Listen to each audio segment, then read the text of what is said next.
بلوچستان کے شہر تمب سے ہمارے نمائندہ مسلم یعقوب کی رپورٹ کے مطابق تمب کے نامور مذہبی عالم اور جمعیت علماء اسلام کے سینئر رہنما مولانا آدم آسیہ آبادی کے جواں سال فرزند حافظ طیب کی نماز جنازہ جامعہ رشیدیہ آسیہ آباد میں ادا کر دی گئی۔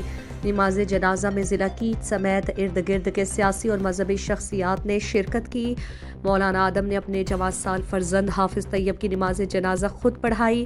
واضح رہے کہ اتوار کی صبح تمب کے علاقے چگوگی کراس مند to Turbat Zubaida Jalal road میں پولیس ایریا میں ایرانی 2000 گاڑی الٹنے سے حافظ طیب ولد آدم سکنہ آسیہ آباد جاں بحق ہو گیا تھا۔ گاڑی ڈرائیور حفیظ ولد شاہ جان ساکن کلاہ تمب شدید زخمی ہوا ہے۔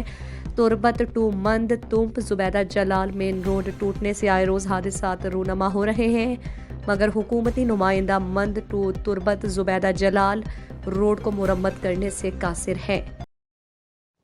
مزید دلچسپ معلومات اور خبروں سے آگاہ ہونے کے لیے Gedrosia point Facebook page, Instagram, Twitter کو فالو اور یوٹیوب چینل کو سبسکرائب کریں۔ بیل آئیکن بٹن دبانا نہ بھولیں تاکہ مکران سمیت بلوچستان کی خبروں سے جڑے رہیں۔